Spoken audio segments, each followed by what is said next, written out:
empezar, y el pueblo canta y baila sin parar. La fiesta va a empezar, y el pueblo canta y baila sin parar. Una vez más, bienvenidos a Política sin Amnesia. Y vamos a poner la lupa sobre una realidad que duele, la democracia colombiana bajo sospecha. Vamos a analizar una columna contundente que denuncia cómo la combinación de todas las formas de lucha electoral, desde la compra de votos hasta el manejo de software privados, intentan frenar el avance del progresismo en nuestro país. Yo no estoy sola, estoy con el autor de la columna, Hernán Riaño. Hernán, ¿cómo estás? Un saludo para ti. Cordial saludo, Alexa, y aquí dispuesto a compartir con usted un análisis de la situación postelectoral de primera vuelta, digámoslo así, de primarias, más bien parlamentarias en Colombia. Bueno, es un tema muy interesante y esperamos que lo escuchen, que nos apoyen, que nos sigan, porque cada semana vamos a estar tratando temas de mucho interés en el país. Y es por eso que vamos a decir, estamos ante un sistema diseñado para que el pueblo nunca pueda gobernar. Pero quédense aquí con nosotros, porque como ya lo dije anteriormente, vamos a desmenuzar las pruebas y los silencios que hoy sacuden a Colombia. Y nos vamos con la columna, Hernán, que es el complot contra la democracia colombiana. Esta columna o tu columna que denuncia lo que califica como una tragedia para la democracia. La columna la titulé Votos de Petro, fraude y desidia del progresismo. Los resultados electorales demostraron estas tres realidades con las que se titula el texto. Entonces vamos a empezar a analizar lo que ha sido este proceso de fraude y complot contra la democracia que inició no hoy, no ayer, no hace un mes, inició en el 2018, cuando el señor Gustavo Petro, presidente actual, denunció que había una orden del Consejo de Estado a la registraduría de comprar un software propio, porque hoy el software electoral es propiedad de la empresa Thomas Gregg & Sons de los hermanos Bautista, los mismos que hacen las cédulas, los mismos que estaban haciendo los pasaportes y los que tienen a su cargo todo el manejo de las elecciones. Entonces, esa orden, ese fallo del Consejo de Estado no fue obedecido por la registraduría, sino siguió dándole contratos billonarios con B de burro a esta empresa para que siguiera no solamente manejando las elecciones de una forma irregular y quizá ilegal, sino dándole el dinero del erario. Entonces esa es la primera parte. La segunda parte es el fraude electoral comprobado y otro aspecto fue el fraude electoral demostrado en ese mismo año cuando el señor quien ganó las elecciones, Iván Duque, con este software y con una compra de votos que después se supo por parte de Ñeñe Hernández y de la calle Daza, quien trabajaba para la UTL de Álvaro Uribe, consolidaron un robo de las elecciones tal que se supo posteriormente. Podemos decir que es un presunto fraude electoral sistemático que está orquestado por la ultraderecha para frenar el avance del progresismo en Colombia. Es que ya no es presunto, el fraude electoral de Ñeñe Hernández fue demostrado. De hecho, la compra de votos fue demostrada. Lo que pasa es que en Colombia nos estamos censurando, los periodistas autocensurando, porque todo en Colombia es presunto. Y desde que esa realidad se siga imponiendo, pues nunca va a haber culpables y no se podrá señalar a nadie, además con la ayuda de la justicia o con la no ayuda más bien de la justicia, con la demora de los procesos judiciales. Pero el caso de Ñeñe Hernández se demostró, hay audios de la calle Daza en los que se dice que se compraron votos, que le metieron mucha plata a las elecciones, lo mismo que ocurrió en estas, donde se supo que Efraín Cepeda estaba ordenando el traslado de 25.000 votos, donde se recogieron previo al 8 de marzo una cantidad de dineros, en algunos casos, algunos dicen que más de 4.000 millones, otros dicen que más de 6.000 millones, y se pusieron a buen recaudo muchas personas conocidas como los mochileros, que son quienes compran los votos. Claro que en nuestro país toca decir presunto porque, como dije antes, la demora de la justicia en fallar hace que estas personas involucradas tengan la garantía de la presunción de inocencia. Entonces podemos decir, o vamos a decir, que ese presunto fraude electoral sistemático orquestado por la ultraderecha para frenar el avance del progresismo en Colombia es una estrategia multifacética que ellos tienen.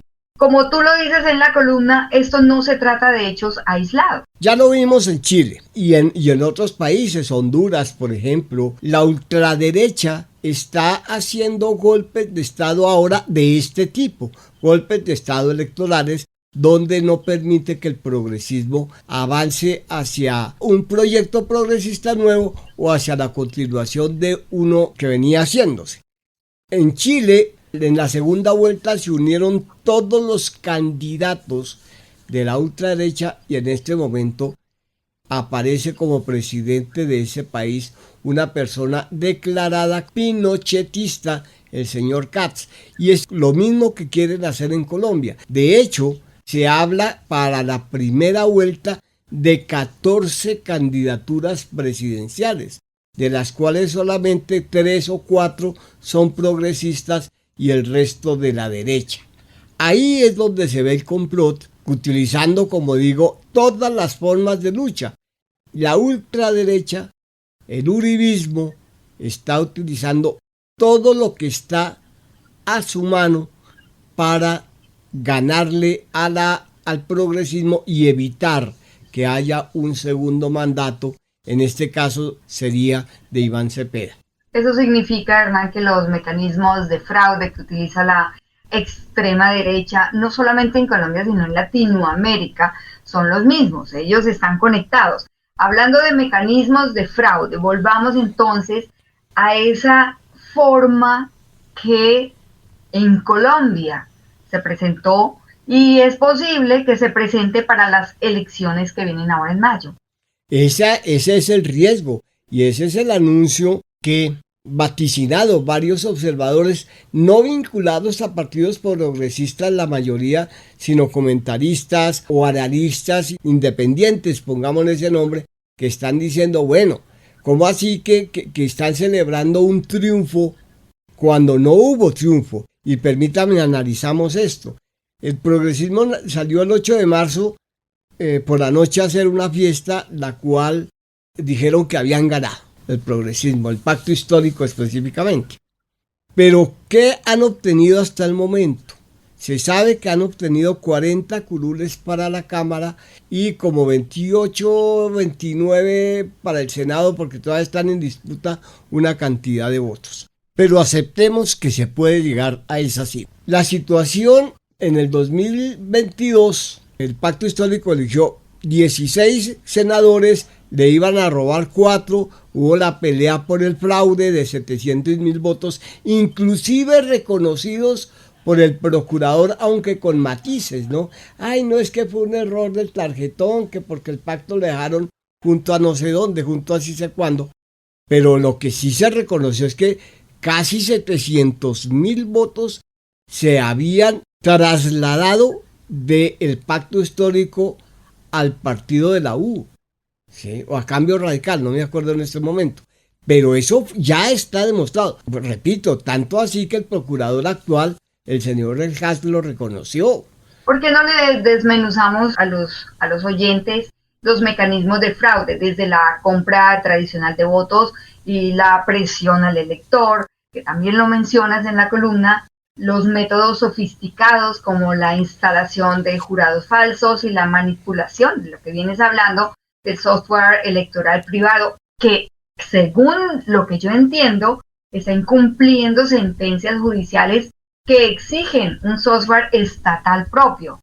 ¿Estoy en lo claro, sí, Hernán? Y ahí en la columna aparece el texto del artículo del fallo del Consejo de Estado, como con una nota anexa con el fallo completo, con todos los artículos pertinentes. Pero permítame, decimos cómo vamos a quedar en estas elecciones. En estas elecciones vamos a quedar con los mismos 25 porque en el 2022 se lograron 20 y 5 de comunes que generalmente votaban con el pacto. En este momento, si se tienen los 25 que se dijo originalmente en el preconteo ilegal, porque el preconteo es ilegal, lo hace una empresa ilegal, lo que pasa es que eso no se ha podido desmontar, lo dijo el señor presidente en una de sus alocuciones, se tenía 25, listo, que se logren 3, la pelea está en 3, más o menos 3 o 4 más por el escrutinio. Aunque Aida Bella ya sacó otro anuncio que se va a tener que hacer otro tipo de cosas porque el fraude también está en otro lado y ahorita nos referiremos a eso.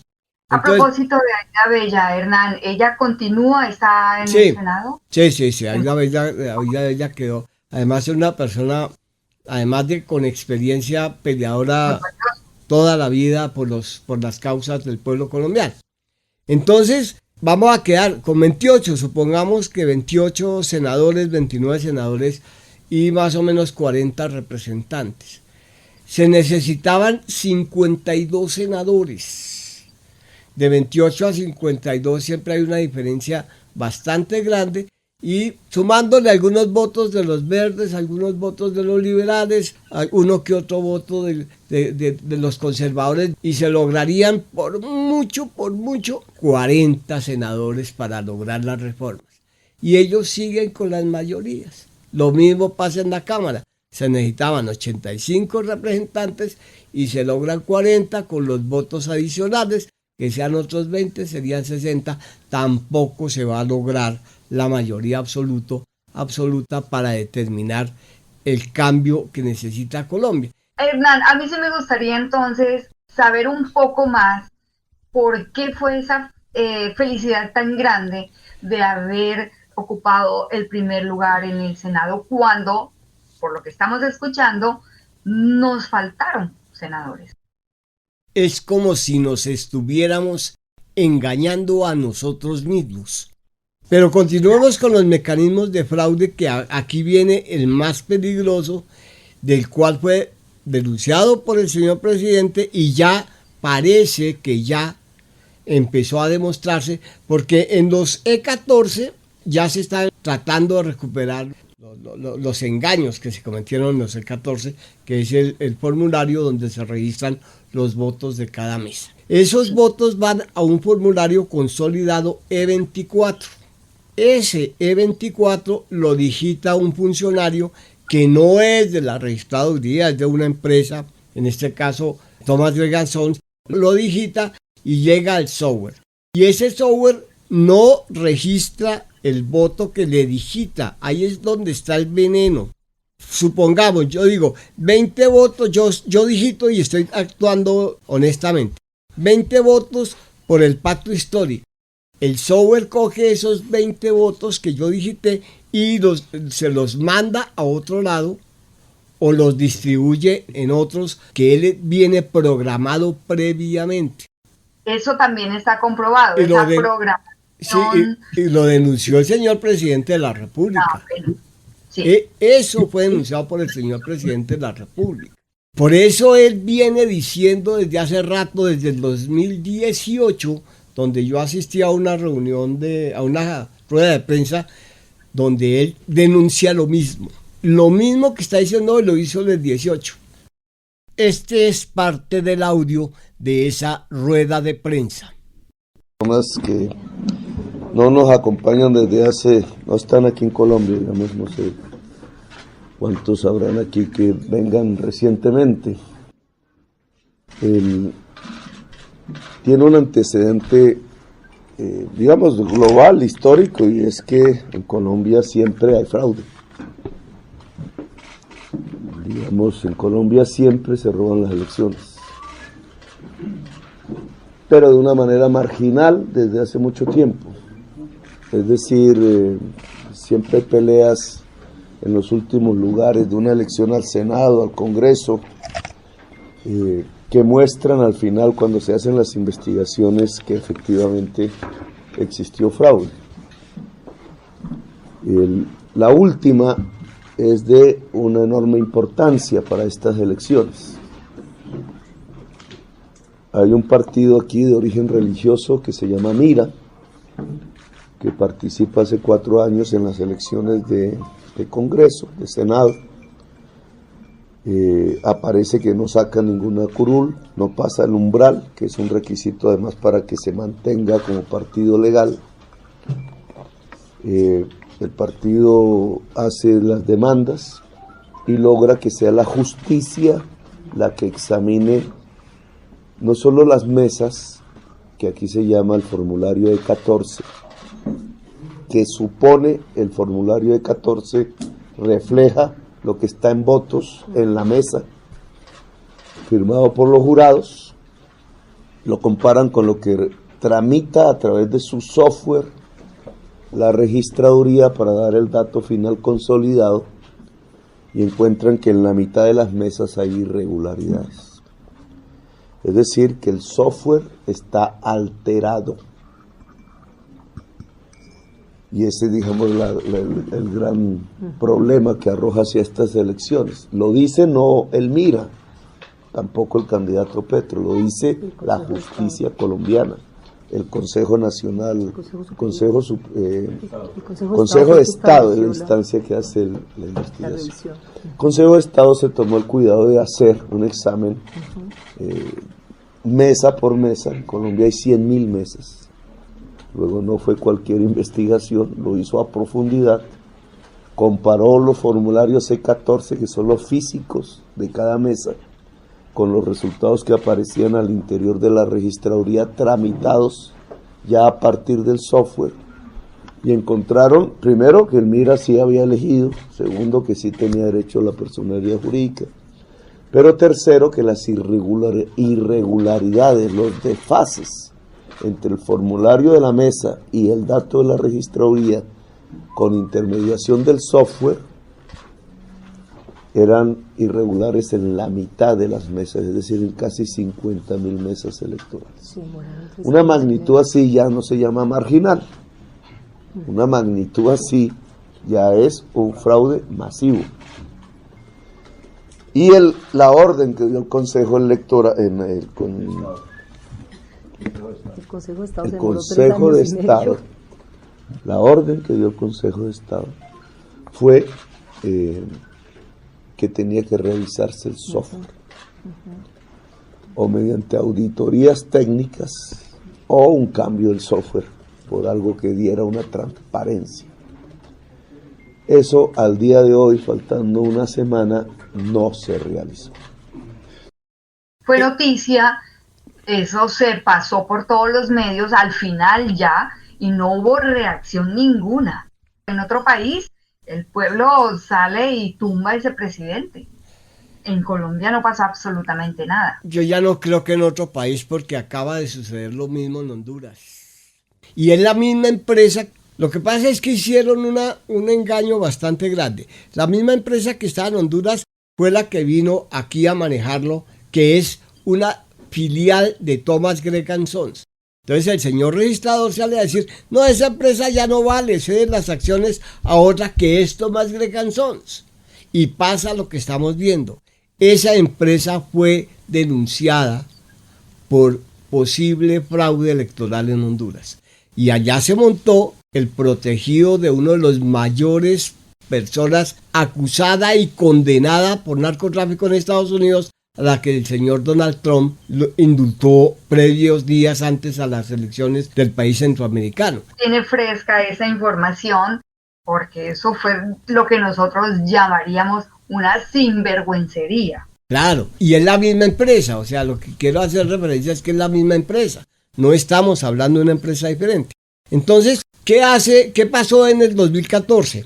La registraduría le quita todos los votos por medio de este software al partido Mira y se los entrega por allá a otros partidos. Ese software, Mira hace el proceso judicial no inmediato, que había que impugnar las elecciones, sino hizo un proceso posterior judicial y ganó el proceso después de 3 años y medio, ya para concluir la legislatura del año 2014, o sea, como casi al terminar en el 2018. Y le dicen, sí señor, los candidatos que quedaron elegidos en esa oportunidad, Pedro, Pablo, Chicho, Benito y José, ya no son senadores, ¿sí? Y al partido Miro, que antes le habían quitado la personería jurídica, se la reconocen y le dicen, no, pues sus senadores son estos. Pero ya los senadores y representantes que habían actuado con la elección del software, y permítanme esa afirmación, se gozaron y se pasearon por el Congreso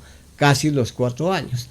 Con base en eso es que el señor presidente está hablando. Y lo mismo que pasó en el 22 con los 4 o 5 senadores, casi 5 que recuperan porque ya se los habían mandado a otro partido. Es que no es una sola prueba.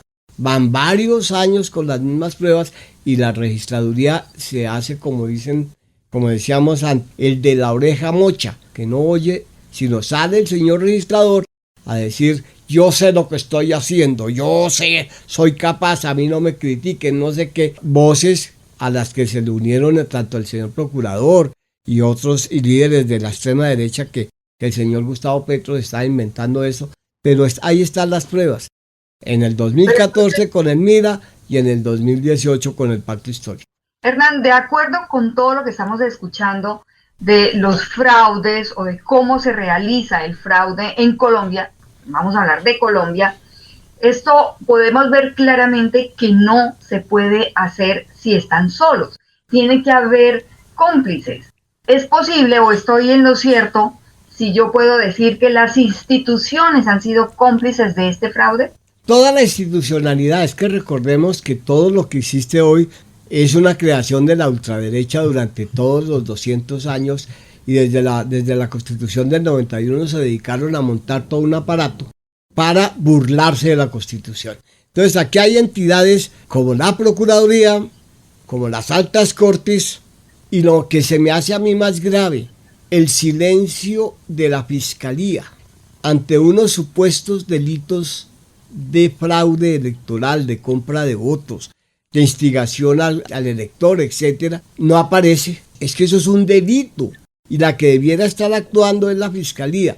La Fiscalía, y no lo ha hecho, Hernán. No, brilla por su ausencia. Y los jueces tampoco colaboran con el tema porque alguien va y pone una denuncia, se demoran 3, 4, 5 años y mientras tanto, pues mientras la denuncia, como dije antes, no se confirme más bien, entonces la persona que ha cometido el delito o que ha sido posesionada ilegalmente está ahí en su puesto porque tiene la presunción de inocencia. Bueno, entonces si seguimos con todo lo que nos cuentas en la columna, aparte de la complicidad de las instituciones, viene una parte bien importante que es el rol de los medios, porque los estás criticando duramente a los medios tradicionales, acusándolos de actuar como portavoces de la ultraderecha y de atacar constantemente al presidente, mientras intentan censurar las denuncias de fraude realizadas en redes sociales. Y esto es totalmente cierto, porque uno va a ver las noticias y es lo que encontramos. Por favor, Hernán, desmenucemos ese papel que juegan los medios de comunicación en Colombia. Pues ha sido, no solamente hoy, sino en toda la historia, los medios de comunicación, los cómplices y en este caso partícipes de todo lo que está haciendo la ultraderecha. Recordemos que los medios de comunicación en este momento son de propiedad de los grandes conglomerados económicos, de Valoren, de los Santo Domingo, de Gilinski, de Ardila Lure y de Carlos Sarmiento Angulo. Ahí están distribuidos. Entonces ellos, como tienen unos intereses, tienen los medios que defienden esos intereses, que generalmente no son los mismos del pueblo colombiano. Entonces ahí vienen unos supuestos periodistas, porque desafortunadamente han devaluado tanto la profesión, que toca decirlo así, que se convirtieron en voceros de los partidos de la ultraderecha y en los defensores a ultranza de esos intereses. Entonces, ¿qué están haciendo hoy?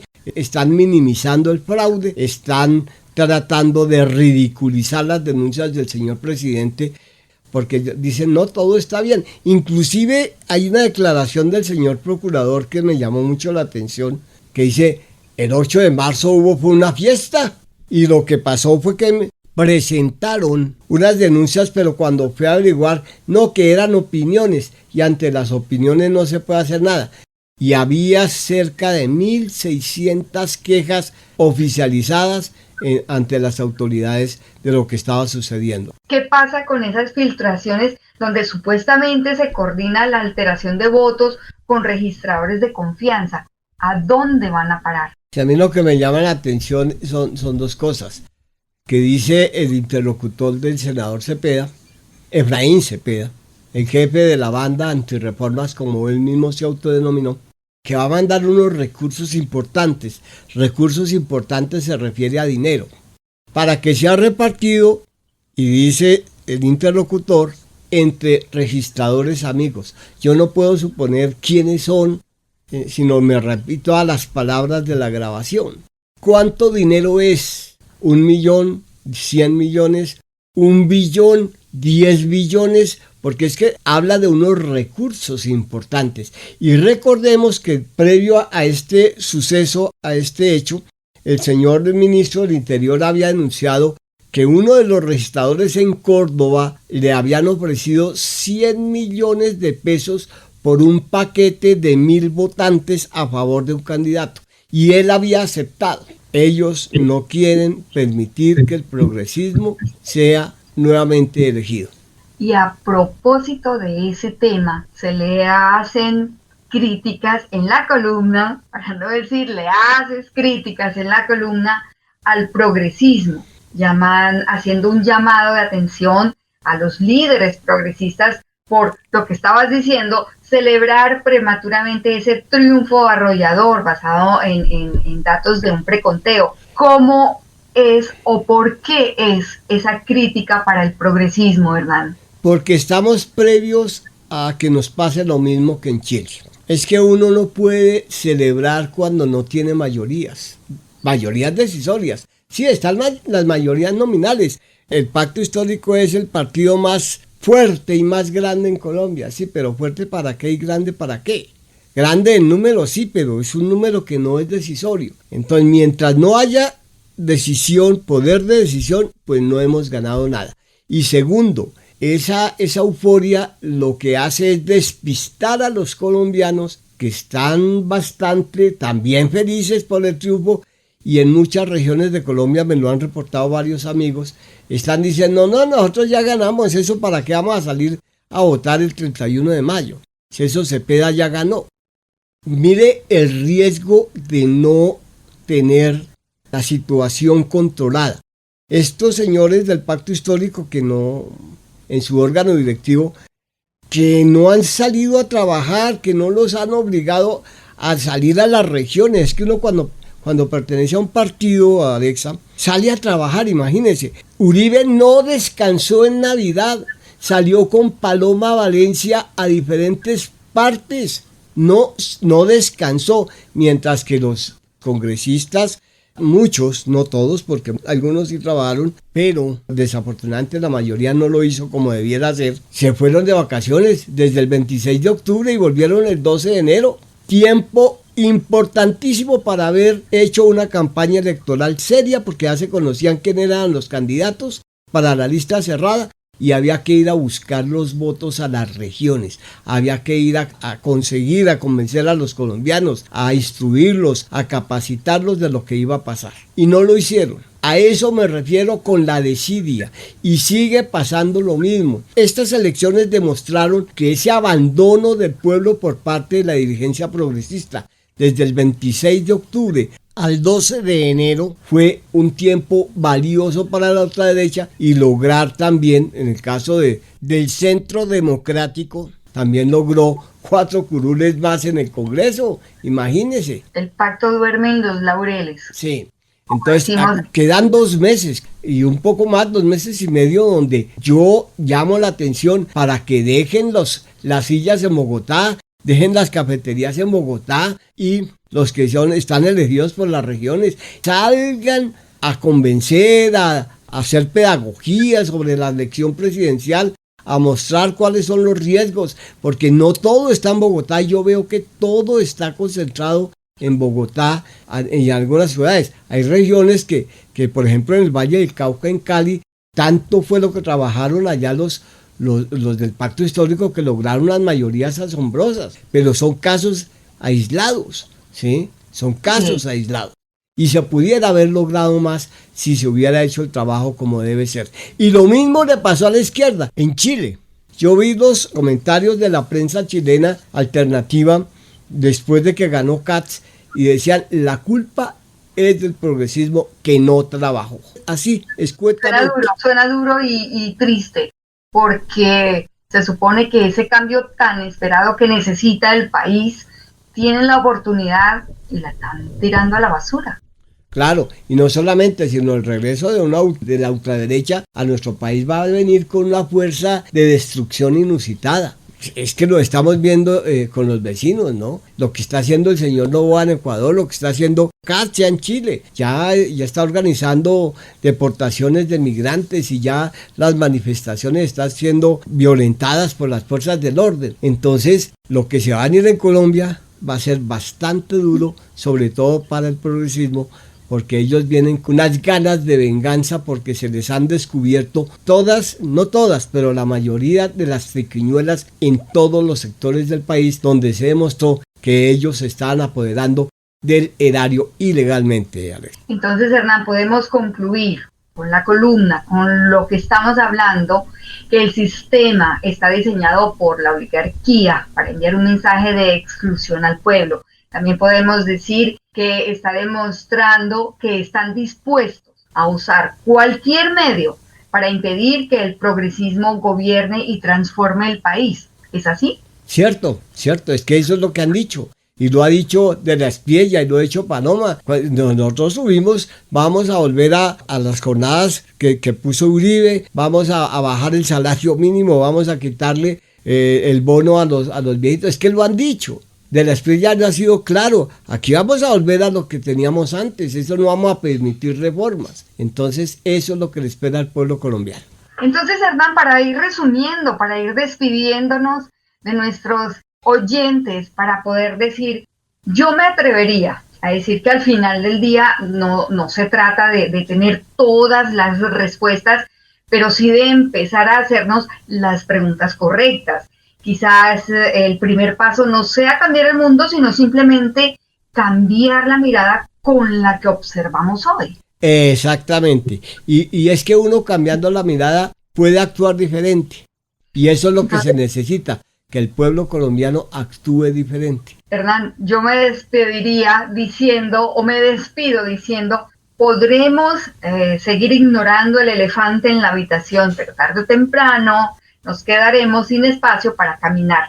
Y ojalá que cuando decidamos reaccionar, el elefante no haya decidido mudarse definitivamente. Exactamente. De este programa que realmente es muy interesante porque es que pocas veces se ha visto, primero que alguien diga a calzón quitado, como sabemos, las cosas nombrándolas por su nombre como es. Y un jalón de orejas bien merecido al progresismo colombiano que realmente está mirando para todos lados menos para donde es. Amables oyentes, nos despedimos hasta un nuevo programa. Alexa, ha sido muy satisfactorio conversar con usted hoy y esperamos encontrarnos en un nuevo programa. Y apóyennos escuchándonos, dándonos un me gusta, porque de eso depende que continuemos aquí en las redes y son muy pocos, pero muy pocos los medios que dicen la verdad. Y cerramos esta edición de Política sin Amnesia aquí con Hernán Riaño y también nos acompaña con el sentimiento de Luis Gabriel. Los dejamos con Así es mi pueblo, un homenaje a esta Colombia que resiste, que sueña y que no pierde la memoria. Nos vemos en la próxima entrega. Hasta pronto, amigos míos, y recuerden en qué lío me ha metido esta canción. Que cante sobre mi pueblo, sin yo hablarle mal a nadie, ni de nadie hablar yo mal. La fiesta acabó ya, y el pueblo así se olvidó de llorar. La fiesta acabó ya, y el pueblo así se olvidó de llorar.